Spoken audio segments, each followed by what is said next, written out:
alright.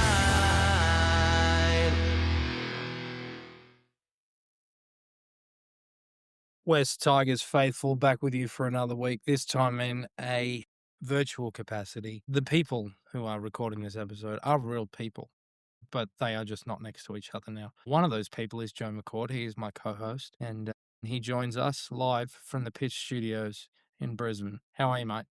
Mate, bloody good, mate. Pinch Studios, bloody good. The People is a great song by a great band from Kipax in England called The Music. Get around it.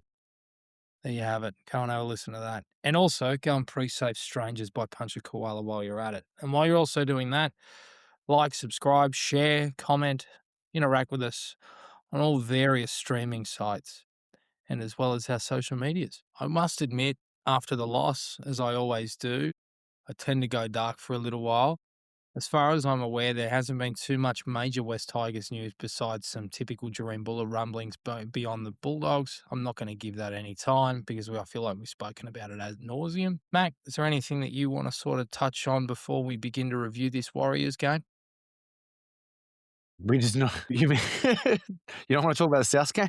Well, we are going to talk about the South game. I just meant anything in the news cycle, but as far as I'm aware, Has there been anything in the news cycle West Tigers related? I mean, I heard through the grapevine Benji Marshall was resigning to join NRL 360 after Braithen Astor was found guilty of committing felonies, but aside from that, could you shed light on said felonies? I get sued, but it's got something to do with it rhymes with pain and starts with. All right. Well, we're off to an absolute flyer. Round 3, our round 2 was a 20-16 loss in front of a sold-out crowd at Gosford Polytech Stadium. As you tell me, you turn on the television and it was 12-0. That was after 7 minutes gone. You obviously then continue to watch the remaining 73 minutes. Certainly an interesting game and a lot of things to unpack, but I just want to get your initial thoughts. Where are you at? What did you see? And how do you think it bodes for probably the next month? I think that the West Tigers were the better side of the two. It's a shame because there was a fair few of these type of games last year where we, especially early on in the year, where we won on the stats sheet in almost every category and lost on the scoreboard. And I remember, this time last year when we were talking about that, and we're like, well, that's good. We win more, like playing that well, like, winning on the stat sheet in all of those ways tends to result in more wins than losses, right?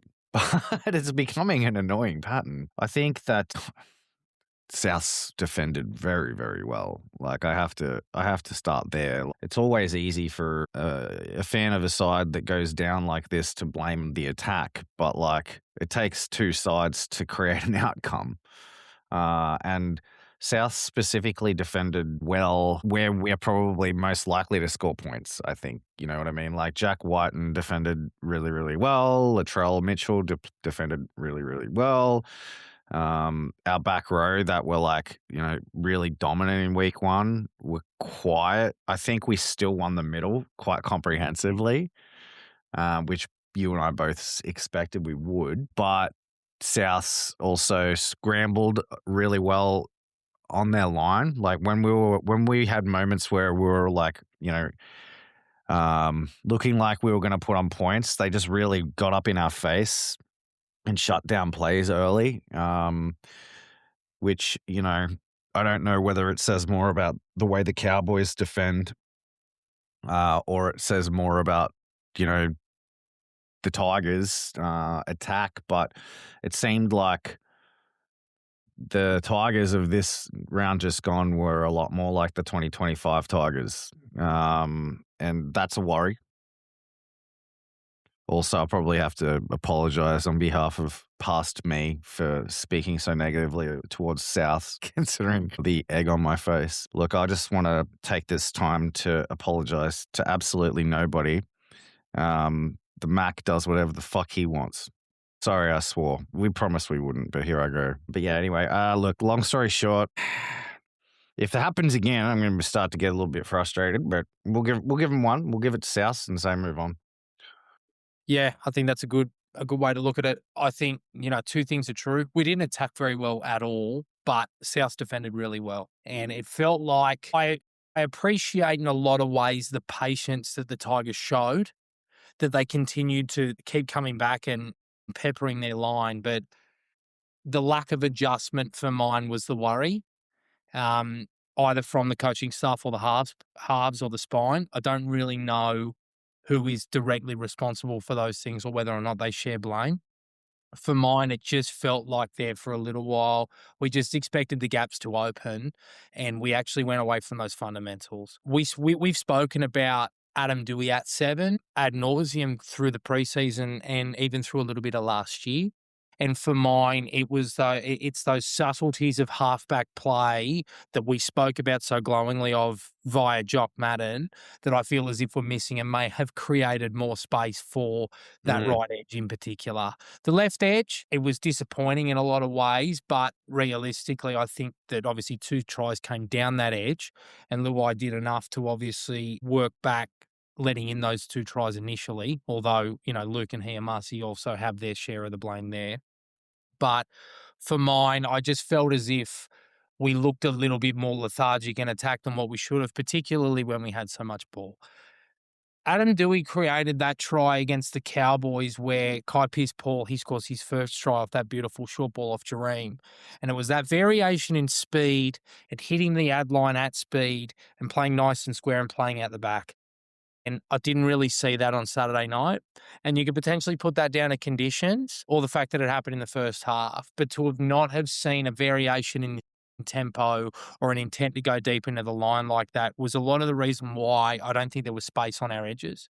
I And agree. again, South scrambled like dogs, but at the same time, that wasn't good enough. Further, I can understand why people are disappointed with Jareem Buller. I think some of the criticism has been harsh, and realistically, if you are going to demand an eight or $900,000 pay packet, I do expect you to create something from a 3-on-3 situation. Now, ideally, it does, you know, an overlap does appear from the work done, you know, via the middle corridor and your half, either left or right side. But at the same time, it's something that, you know, I had hoped would work. That realistically, I know that Jamie Humphries is realistically a 13 playing 7, but Jareen Buller, for all the athletic gifts that he possessed, could have done better. So there are things to look at, and no doubt they will be assessing them. One thing that I want to sort of talk about really quickly is the fact that Benji Marshall is always big on effort areas, fitness and defense in the first part of the year, and he thinks that that wins games. And that may be true, but for mine, I am a little concerned with the fact that maybe we're putting too much emphasis into those 3 pillars. And maybe if there was a little bit more time and effort spent on the attack and working on those combos and being able to make adjustments on the run, for example, hammering them through the middle where we were so superior that maybe, you know, you could have seen a different result. And we're sitting here too. Yeah, it's a fair summary. I think I said to somebody at least in the aftermath of that game, if you switch the fullbacks around, we probably win that game in a canter with how well Gray played.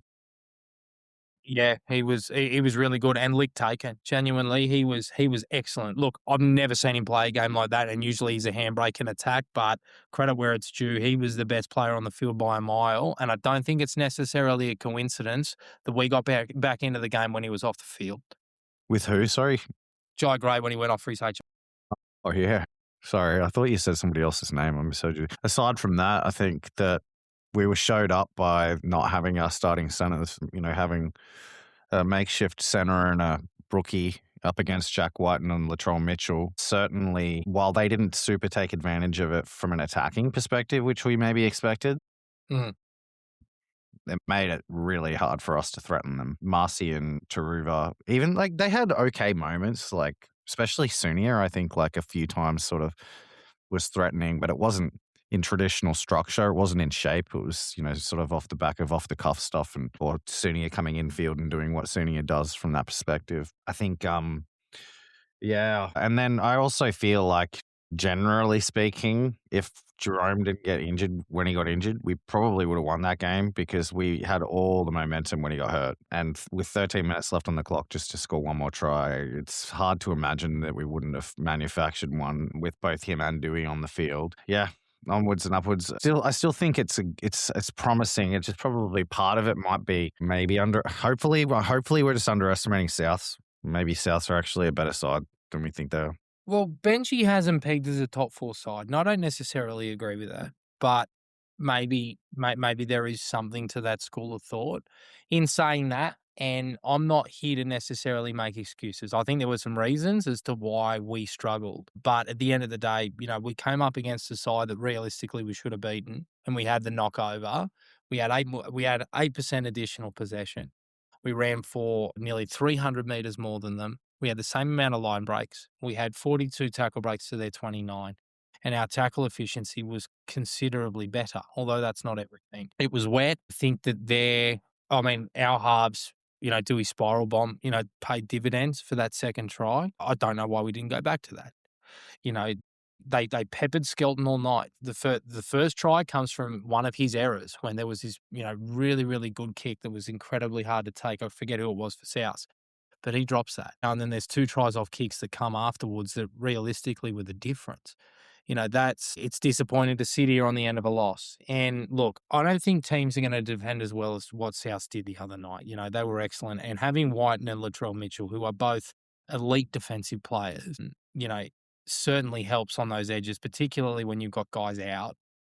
But again, this is one you sit back, and it's similar to New Zealand last year where you run into a good side and you're in control and you still can't find it. So disappointing from that perspective, but I guess life goes on. And you're right. There was some shades of 25. There were even shades of 2023 there.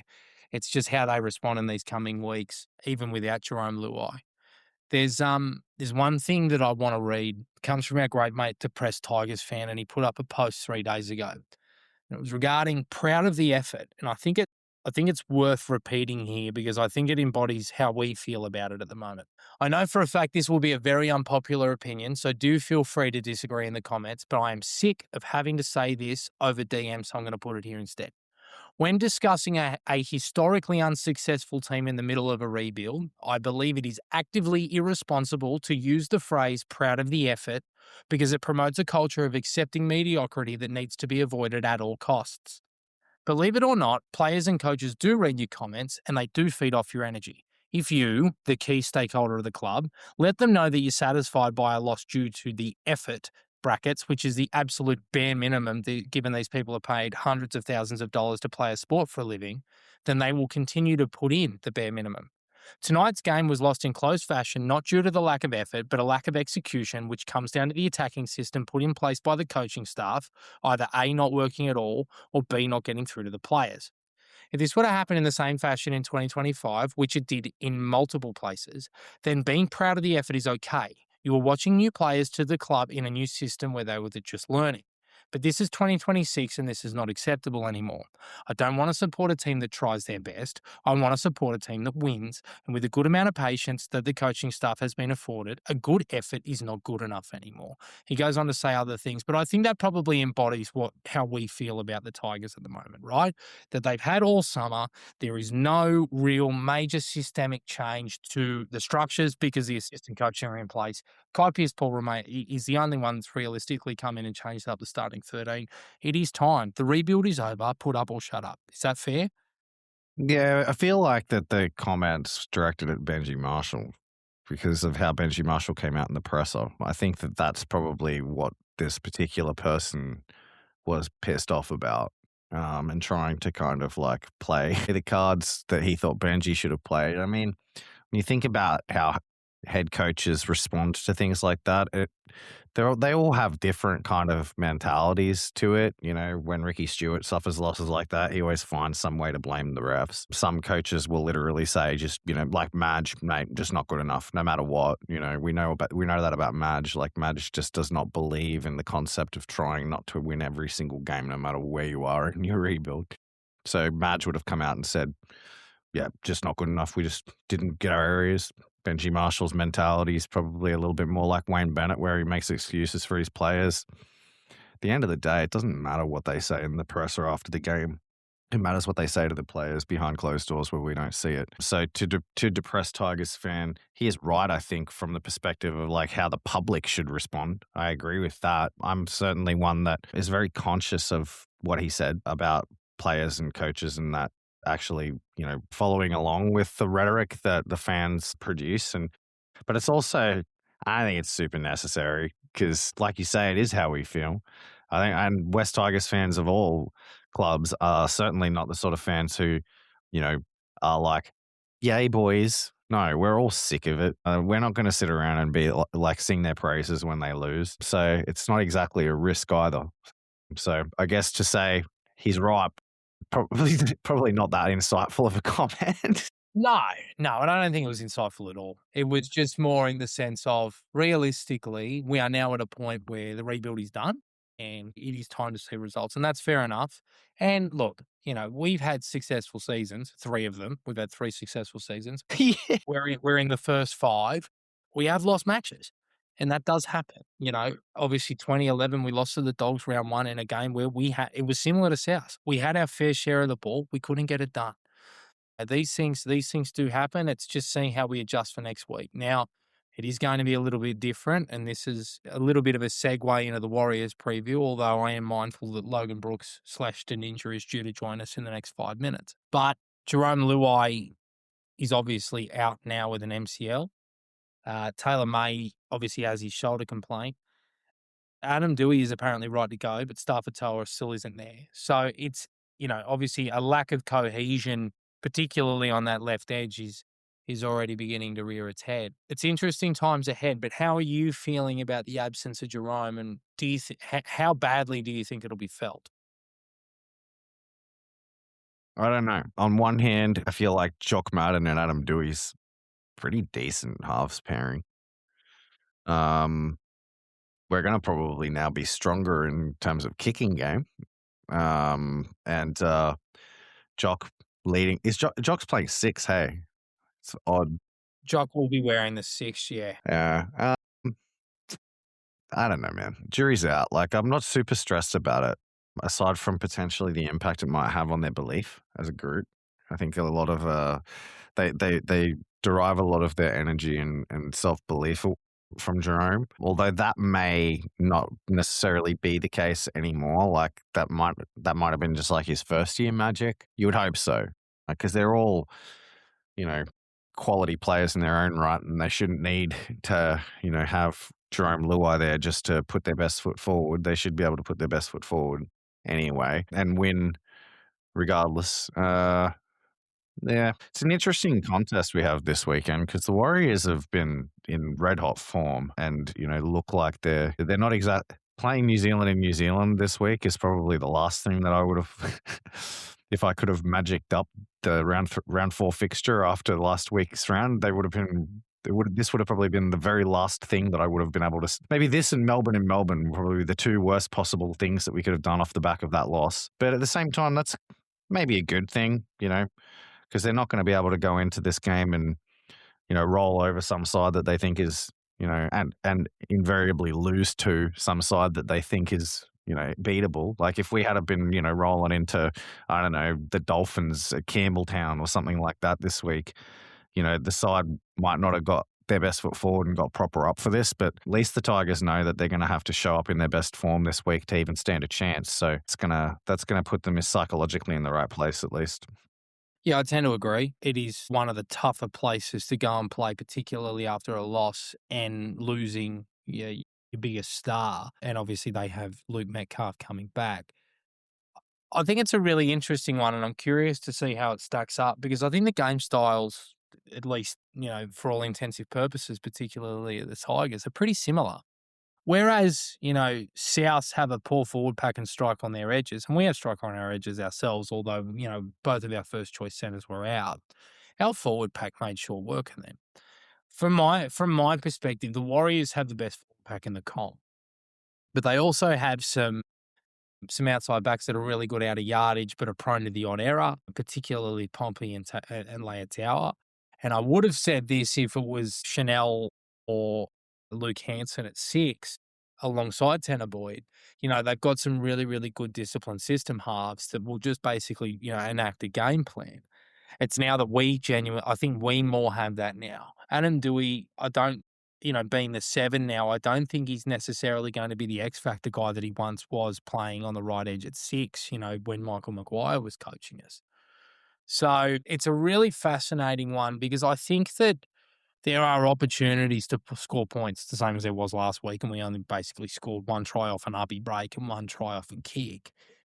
But I genuinely believe that there are points to be scored here as long as our forward pack can match what I believe is the best forward pack in the comp. And I know that sounds ridiculous, but I think our forward pack at the moment is our strength. I think they've been excellent.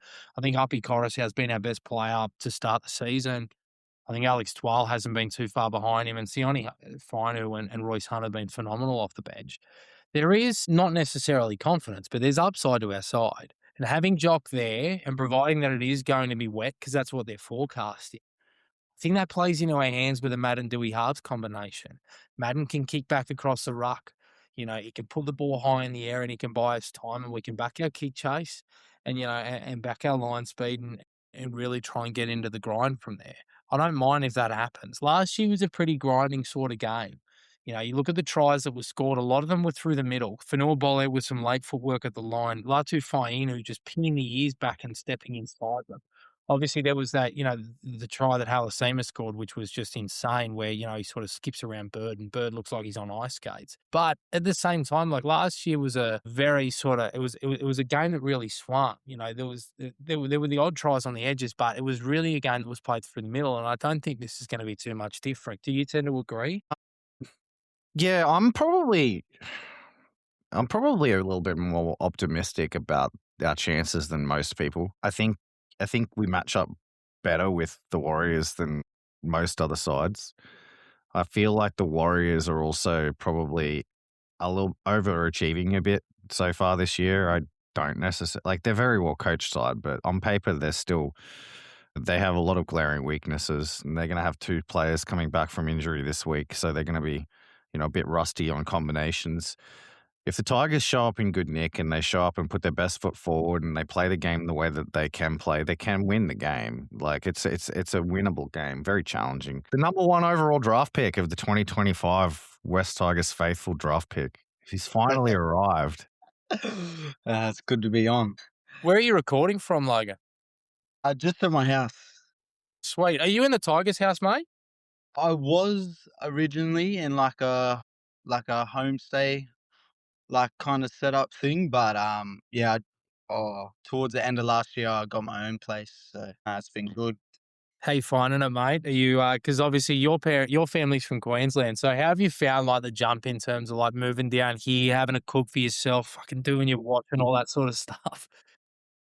It's actually been really good. I've enjoyed it a lot, like the maturity level side of things as well, like having to not be able go from going straight from high school straight to living by yourself in Sydney. It's been quite enjoyable, to be honest.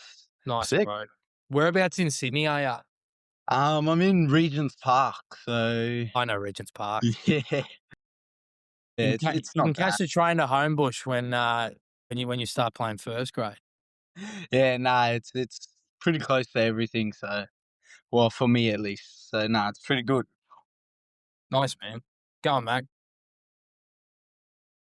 How's the form? You've scored about 95 tries already this season. So New South Wales Cup next week or something? Oh, we're hoping for a phone call up, but it's been pretty good, eh? Mate, tell us about you because I don't know if you know this story, but when we found out that you'd signed with the club, I think it was a zero tackle article. We watched about 15 seconds of tape for you playing for Wavell, and we went, yeah, all right, I think he's got something. But where did you grow up? Come on. Who did you play That's junior footy underplaying it. for? That's underplaying it. I watched one highlight where you got the ball off a kick and ran the length of the field and scored a try. And I posted in the Discord server, first grader, we need to sign him to a 10-year deal. So Yeah, Rudy was definitely downplaying the hype level. Yeah, big time. But mate, tell us about you. Where are you from? Where'd you play your junior footy? Who'd you play junior reps for, and how'd you end up at the Tigers? So I'm from Townsville. Played, uh, started off at Townsville Brothers Leagues. Played there until like under 13s, and then I moved to Thurringale North Devils. Um, Won a grand final my first year there, so that was good. Stuck around there until under 17s, and then I played local A grade for a year in under 17s, as well as playing like school footy, North Queensland reps. There was only 1 year that I missed out in North Queensland reps, and I was the younger age trying to make the under 18 side. So that was all right. That was a good learning curve for me.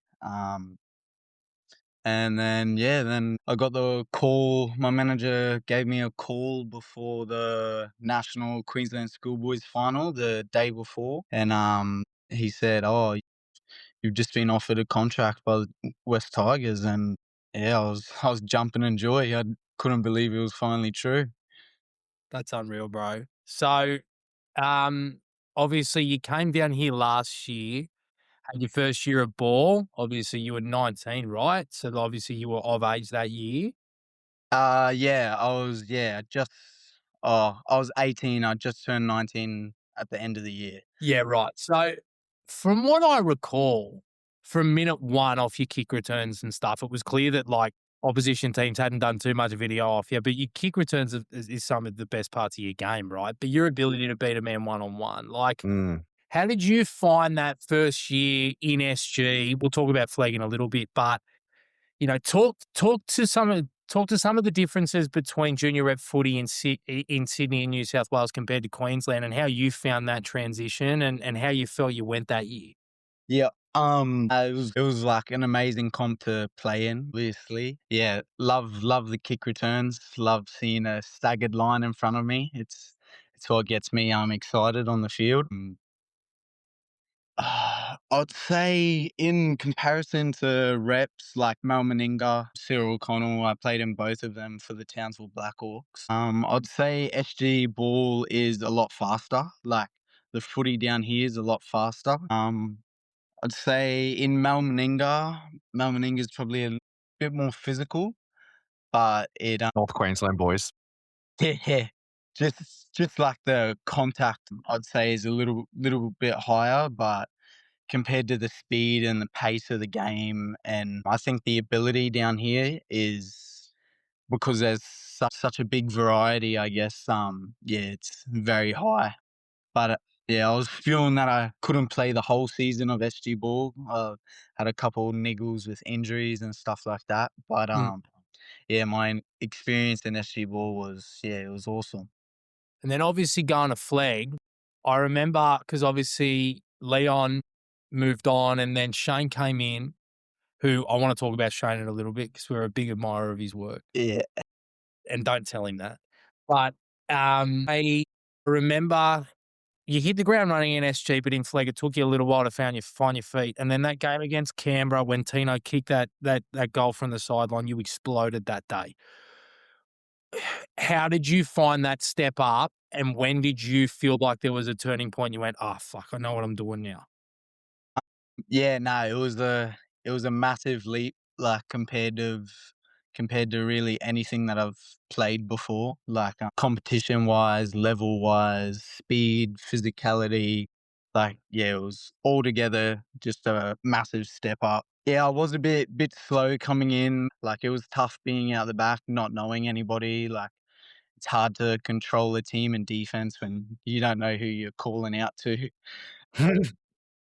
But yeah, I think the turning point for me was I was starting to get more comfortable with the boys, and yeah, as like you said before, Shane, he's an awesome coach, and he was just giving me little advice just to stay calm and just play football, just play what's in front of me instead of kind of playing a little bit robotic towards the start when I first went into flag. That's how kind of feel I was. I wasn't my natural self.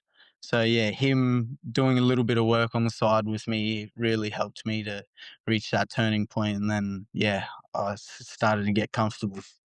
What is your natural self, bro? What obviously we've spoken about kick returns, but what do you pride yourself on in your game, and what do you think you're good at? I think, like you said before, like my ability to beat a man one on one, I really push. That's something that I'm high, like see myself high class at. And I think my communication throughout the team, like making sure everyone's on the same page in defense, fairly easy to be heard, which yeah, a lot of teams love. That's what it's all about. Yeah. So Sorry, you bro. I know this sounds like a job interview. I'll actually let Mark ask you some quick. when coming up through the grades, you captain any of your sides? Pardon? Coming up through the grades, did you captain any of your sides? Yeah, I was oh not down here, but when back at home Back I was captain nearly all of my sides, Yeah, right. to be Yeah. So honest. Yeah. yeah, so you talk about your being vocal at the back as one of your strengths. So like it sounds to me like you'd see yourself as a bit of a leader on the field, yeah. Yeah, definitely in a way. Yeah. And back home, were you ever contracted with the Cowboys? No, I was never Crazy. on contract with Cowboys. What are they doing? Pull your head in, Cowboys. They're lost. Mate, talk me through. Obviously, we spoke about the extras that you did with Shane a little bit, but I felt like when he came on board last year as a fleet coach, and even you boys in Balmain last year, he gets his fit, he gets his humming, and he's understand how to execute a game plan, but he really empowers the spine to really execute and lead a side around. Mm. That's sort of what I can see. You know, obviously you and Jared have built that solid combination. Obviously him as a 9 and you as a 1. But even last year when Mark came through and played a bit of 7, and even now you can see with Heath and that, like it seems as if he really empowers his spine players to sort of build that game plan and execute. Is that have I got that right? Is that sort of what Yeah, it is? yeah, nah, you've definitely got that right there. Yeah, he's got a lot of faith in his spine and to call the shots like out on the field, and yeah, everything in a way comes or starts from us. So that's very good because as long as the spine's on the same page, then generally most of the time the whole team's on the same page. Talk us through your summer, bro. Did you do much time with grade or was it a lot of it with the cup setup? Yeah, all of it was with New South Wales Cup. Yeah, big thing for me through the summer was just to put on a bit more weight, just so I could get physically ready for the big boys, you know? Yep. Zinger stackers and creatine. Yeah, nah, Cup preseason was tough. Definitely the toughest preseason I've done. It's got me looking forward to hopefully a bit of grade towards the end of this year, preseason. The Johansson boys were when they were at the club, we were pretty close to them. And I remember that they picked Noah to play in that first trial, similar for you, because they picked the fittest and who'd perform the best. Talk me through that moment when you found out that you were going to be playing the Chooks in that first trial. How did that feel? I was, yeah, at first I thought because I was actually asleep when I got the phone call. So I woke up, answered the phone, and yeah, almost thought that I was still dreaming, still asleep. I had to pinch myself a couple times just to make sure that I was awake. But yeah, no, when I found out that, I was over the moon. So happy that finally starting to get my foot in the door. And how did you rate your performance? Like from our perspective, it looked really impressive, but how did you feel about it? Yeah, I felt that I went pretty good, especially for only being able to play 30 minutes. Like I feel that I took that time that I had with both hands, and I think Scored a try? yeah, yeah, that was an extra bonus on the side. Um, yeah, I think there was maybe one area where I fell asleep just for that 1 second. I probably could have could have made a break on the inside or led to another try, but other than that, I believe that I went fairly decent. That's all I learning, bro. So talk to me about the Tigers set up itself, right? Because you've now played SG, you played Flag, and you trained with the Cup side, and that debut won't be far away. Obviously, I know Max has gone up the past couple of weeks. I don't think you'll be too far behind him. Jared has too. Is there Benji has spoken about it a few times that he wants all the plays to be the same coming through the grades. Doesn't matter who you play for, for the game plans to be similar and for, the sort of certain player types to be very similar across the grades. Do you feel that? Do you see that, sort of happening at the moment? Yeah, yeah. Like we're both at, because I've been training at New South Wales Cup all week, and then I'll go back to Flegg for captain's run. And yeah, all the way through, we're running the same plays, the same calls, everything. Yeah, everything comes from NRL down. And tell me about Benj. How's your relationship with him? I know obviously it's been a lot of time in Cup, but I mean, he did coach in that Roosters trial. What's it like to work underneath him? Oh, that 1 week that I was there, I was kind of couldn't get out of idolizing him, to be honest. Yeah, still couldn't really believe that I was being coached by Benji Marshall. Um, but nah, he's amazing. He's awesome. And I was speaking to a few of the boys when I was there, and they said that he's really stepped up since last year and took a turn for the club's best.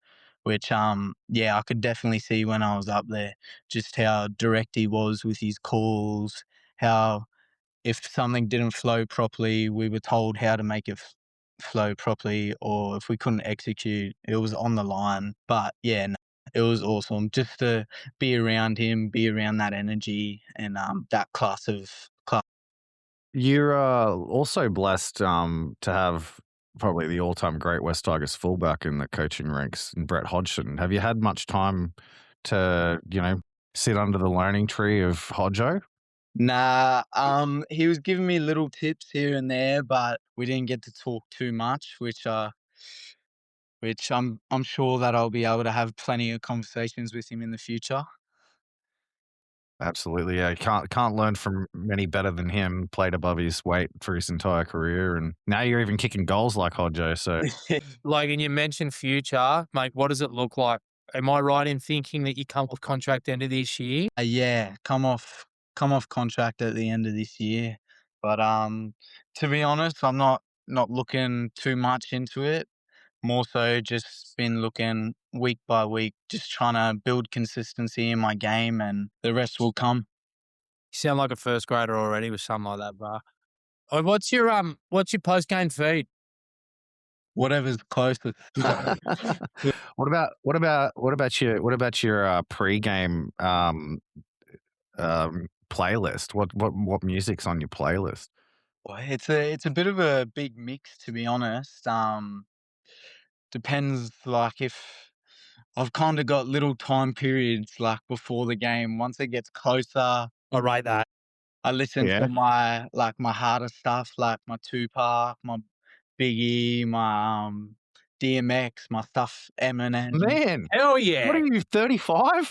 stuff like that. When I used to play reserve grade, I used to listen to In Sync Yeah, because it'd stop me from thinking about it too seriously because I used to yeah, get terribly fucking nervous. So I was doing like boy band dancing routines in the car before I paid the gate.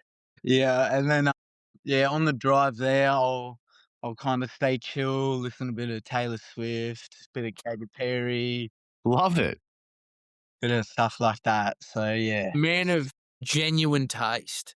So we obviously, we cover a lot of the pathways and, we talk about blokes like yourself and Phoenix, who I know is back in the side this week, Christian, those sorts of guys. Talk me through somebody who is kind of slept on in this flex squad or maybe even the cup squad as well, that you've got raps on. Or I think, a big one in the flag side, he had a little appearance on the weekend that just went by at full, but he went into fullback and I filled in at centre, Sonny. I reckon just from watching his games last year, I reckon if he gets the shot at the right opportunity, which I'm sure Salts will already have calculated in his head, because like you said, he's a brilliant coach. I think that he's definitely got something to pull out of the bag.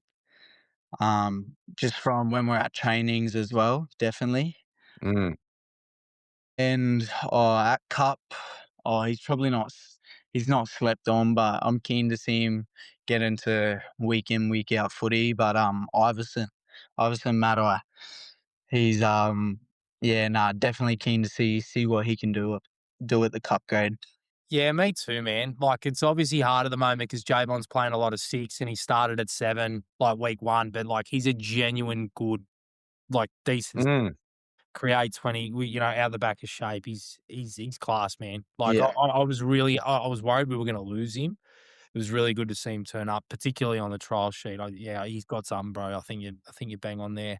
Mate, talk us through your goals for this year, and, Mac, I'll throw to one last question, and then you can get out of here, Logan. For me, this year's yeah, like I said before, it's just a big year. Just head down, ass up, and just going as hard as I can, building consistent footy, showing what I've got, and hopefully by the end of the year, getting it get a extension and hopefully a bit of NRL first grade there. Nice, bro. And tell, Arch we still love him. I was actually going to ask, who's your like you shouted out Sonny and Iverson, but you know when you see a big forward, get on the front foot and find their front, and you get you get that feeling like there's something on. Who's your favorite forward to get behind? Give a shout out to the big boys. Yeah, like you just mentioned, Archie definitely. Strong, very powerful runner. Always seems to get an arm free when he can. Jeremiah, Mm. he's also a very like another one that I love running off just because he's not your biggest front rower or lock, but he's just got a big motor on him and an even bigger heart, so he never stops. So it's good for me because you never know if he's going to get his arm out. But I haven't had too much to do to run off the cup front rowers, but from my NRL trial, I definitely enjoyed running off Charlie Murray and Kit. They always were able to get an arm free, so it was good for me because once again I love a staggered line, so. Love a good little offload. Just one last question before you go. Actually, it's a two-parter.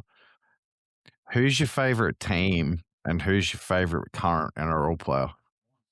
My favourite team is the Melbourne Storm, just because growing up watching You're a Billy Billy Slater. Slater fan, yeah. Yep. That is acceptable on those grounds. Any other Yeah.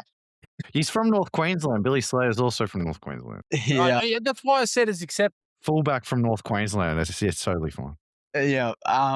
But my current favourite player would have to be probably Reece Walsh. Yeah, figured. Just with Billy Slater and Reece Walsh. yeah. If they went into a lab, it'd be Logan Brookes. Also, I see that you named yourself Logan Brookes here. So Yeah. there's an ongoing. Actually, we got to ask this question. Like, what is your name? Yeah. So I'm in the process of sorting this all out, but my legal name is Logan Deninger, but I go by Brooks, which is my mum's name. Yeah. So yeah, I'm currently in the process of changing that to Logan Brooks to stop all the confusion. And the irony of being L. Brooks at the West Tigers is not lost on you, I assume. There. Yeah. The E stands for excellence. Yeah, we just can't forget there's an E in there. But yeah, no, it's pretty funny that there's already been a Logan Brooks at the Tigers. So Luke Brooks, and there was another great fullback that we all thought was going to be the next immortal named Logan Dillon. I don't know if you ever. Anyway, go back through the old The almanacs archives. and you'll see him.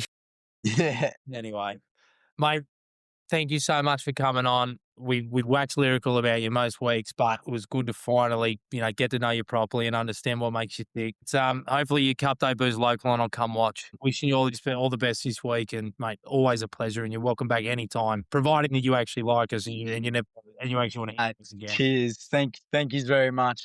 Enjoyed coming on, and yeah, thank you for the opportunity for a chat. Always, mate. You take care. Cheers. Cheers, Thank mate. you. Bye. First grader. Talks like one. He's a fucking first grader. Look at him. Why haven't they extended him? I don't know. I think they need to. He's a first grader. So you can just tell. Yeah, he is. I love it. What a great. He's like he's absolutely footy 100, kicks goals, loves a staggered line. Get the book out, Shannon. Yeah, come on, Shannon. Do you want to I talk mean, about like, this I mean, Warriors game?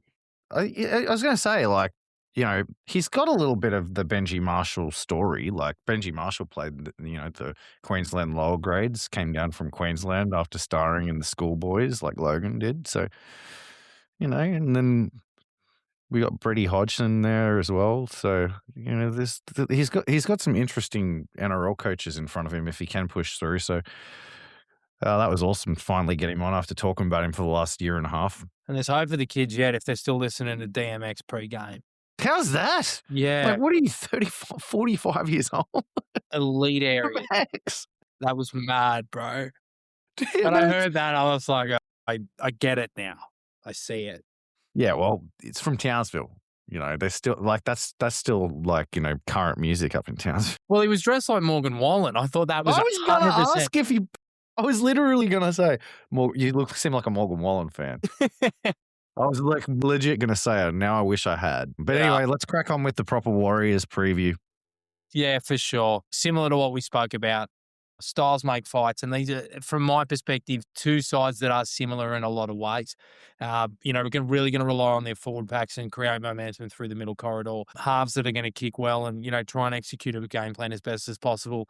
And some edges that are very good out of yardage, but are prone to the odd error in doing so, and also defensively. New Zealand is one. I don't know if I necessarily communicated it on the podcast itself, but certainly in some circles. I've been concerned about it for a little while, particularly with the way the Warriors have started. That said, they are 4-0. And sometimes when you start, or 3-0 rather, sometimes when you start so red hot, sometimes there's a week that you might pull back or you might not be at your best, and I'm hoping it's this one. Mate, obviously we've got Madden and Dewey there, who I think are a pretty similar halves pairing. I don't think that's necessarily a bad thing, but where is this game won for the Tigers? Well, firstly, I don't agree. Jock Madden and Adam Dewey are not very similar at all. I think that they're very different players. Like, one's a run first player, one's a very traditional halfback, one's 6'3" and the other's 5'10".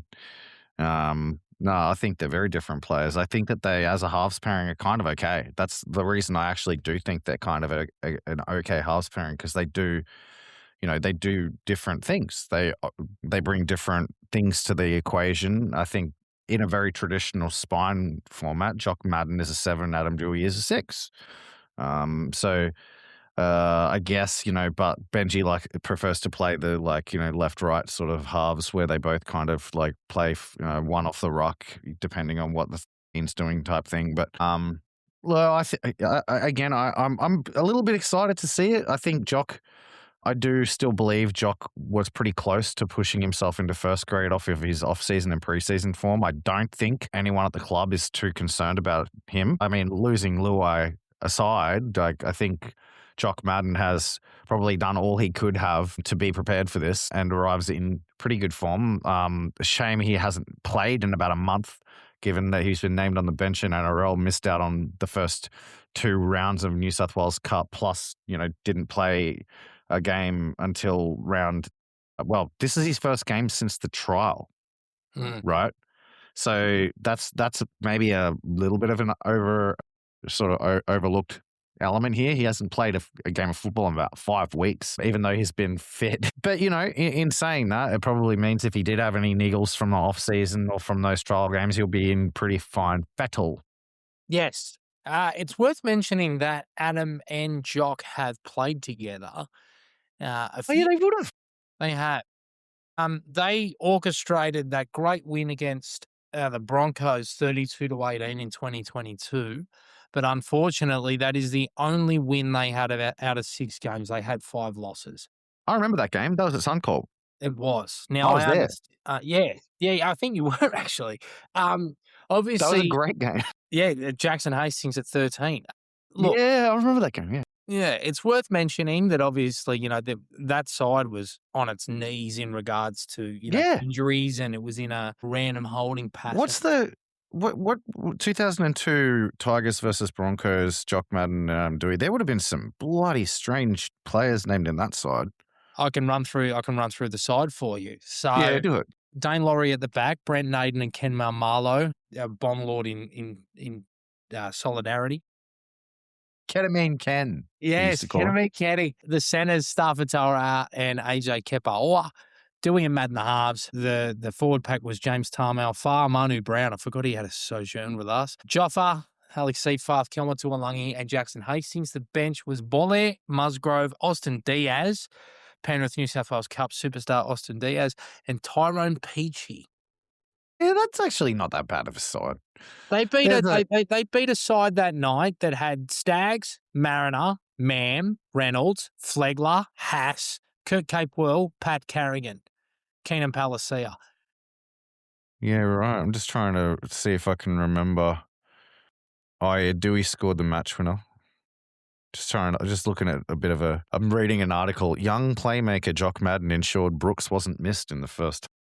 Yeah, well, I guess that's saying, doesn't it? I remember back then watching Jock Madden every time he came into first grade and being like, please just keep him there. Like every time. They were also the halves pairing when we played the Roosters and got beaten 72-6. Yeah, but.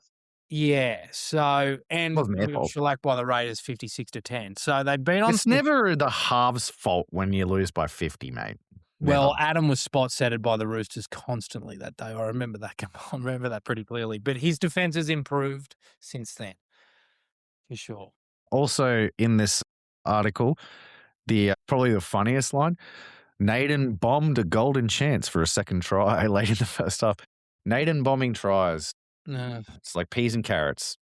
What a surprise. Okay, straight away, I'm looking at their centres, and I think there's points around them, inside and outside. I think that obviously if we can, get here, Marcy, some early ball, that we can cause some issues there, particularly around, I think it might be Pompey on that right edge, possibly Leitao. Regardless, I think there is points there. Laban is still learning how to, protect his half a little bit on that left-hand side, which I think suits Dewey well, providing that his first movement is straight. And look, I love their bench. It's very good. But I think that, there is an opportunity for us to try and match them through the middle. Alex Twal has had the best start to a season that I can remember him having. I think we've got some great edges. This is a big week for Nuabole. But I think the biggest one for mine is Terrell May. Make it personal with James Fisher-Harris and get on top of him. And if he does that, then, we go a long way towards winning the ruck and creating speed for Api Coruscant to play off the back of. Yep, all of that. You're right. But you're forgetting one thing here. Tanner Boyd's fate rests in the palm of my hands. The only reason Tanner Boyd's even good is because I made a point last year that Tanner Boyd is a better value halfback than Jerome Luai. And then he proceeded to have a terrible year and make me look bad. So I spent the entire offseason doing dark magic, voodoo and shit to try to make Tanner Boyd look good so that he would come out this year and prove me right. Well, unfortunately for you, Tanner Boyd, your luck's run out. I'm pulling the pin out of the voodoo doll this week. You're going to have an absolute shocker. It's going to be a 3 out of 10 performance and you're going to single-handedly lose the Warriors the match. Now, go back to being good next week. That's totally okay. But Tanner Boyd, yeah, you're gonna be the Titans Tanner Boyd this week, not the 2026 model, mate. I understand your optimism. I don't revel in it. There's no optimism, I'm telling you. This isn't a prediction. No, I'm not talking about Tanner. I'm talking about the match itself. Sorry, I should have precursed that. Oh, okay. I was going to say, no, but even on that front. Yeah, I know you control Tanner. That's not a problem. Not only that, but at the end of the day, if you're ever bored for 8 to 9 hours, Vadim Zealand's reality transurfing volumes 1 through 7, really good listen on Spotify. All right, let's try and stay on track. How do you see this game playing out? I've made a commitment to myself in the quantum that I'm not going to tip against the Tigers once this year. Okay. I don't care. West Tigers are going to upset the Warriors and win.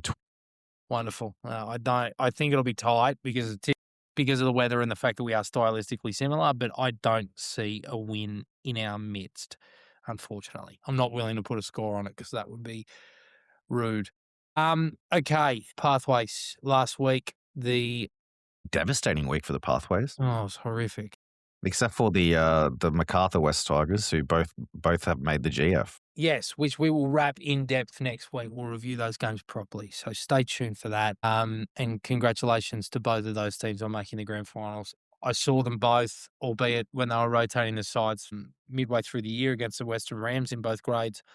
They've been phenomenal. And, we felt from probably week 1 or 2 of the season that they were going to be standouts. And sure enough, here they are on grand final day. We've always fallen short at the final hurdle in these competitions. I would love to see us get both done. That would be an incredible day for us in our pathways. What was not an incredible day was on Saturday. Now, obviously, we lost first grade, but we also lost reserve grade, and we had a draw in flag. Didn't talk to Logan about it in flag, but Cup, disappointing. Ball security was horrific. We completed at 59%. Despite that, we still actually ran for a similar amount of meters as the Rabbitohs, which speaks to that we were far and away a much better team.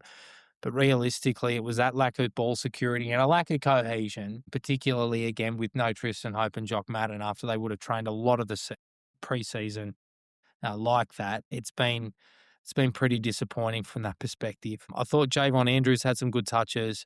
I thought Tino Savannah, who's named on the extended bench and could be possibly debuting this week for first grade, that try that he set up via fielding the kick and then kicking back in field for Adard was phenomenal. But too little too late here, trying the 67th to Will Craig and trying the 76th.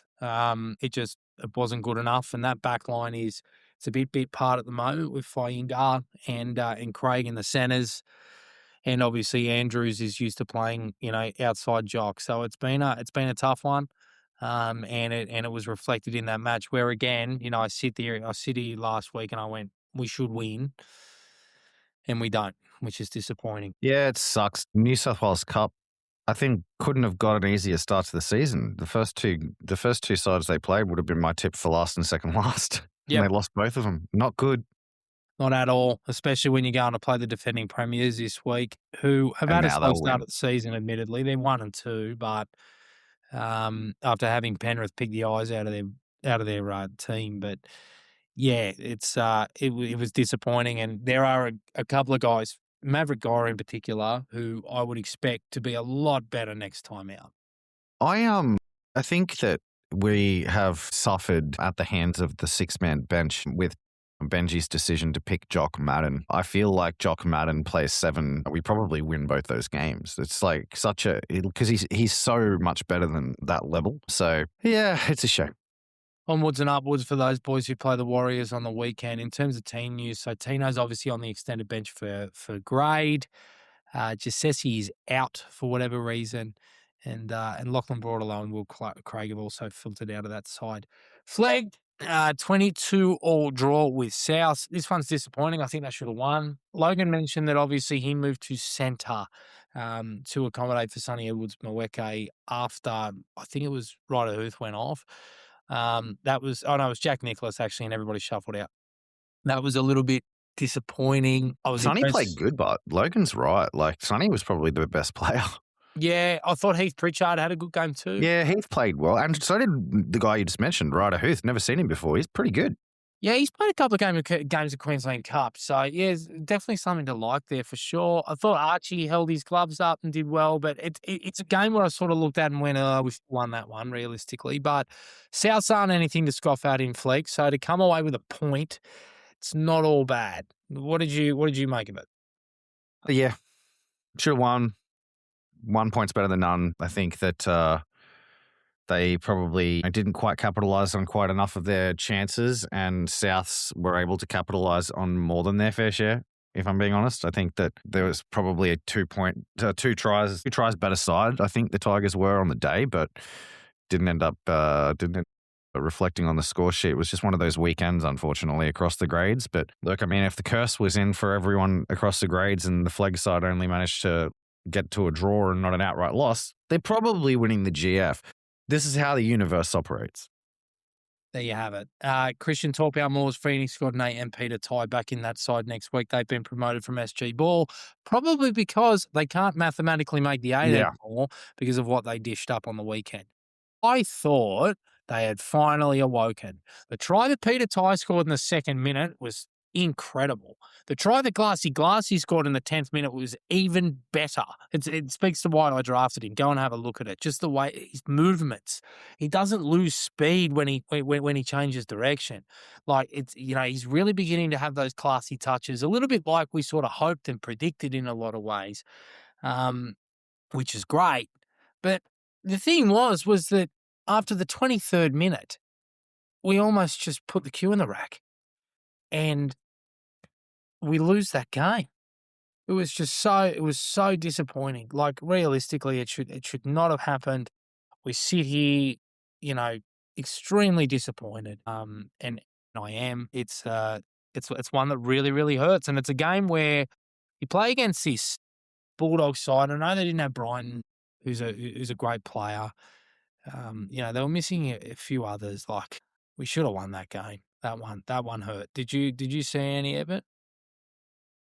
No, unfortunately. It's such a shame, with the Pathways podcast. I have watched so little of the Pathways. It's just unfortunately just life has got in the way. I've been a little bit too busy with work and business. Speaking of which, raiseproof.ai is today's sponsor of the podcast.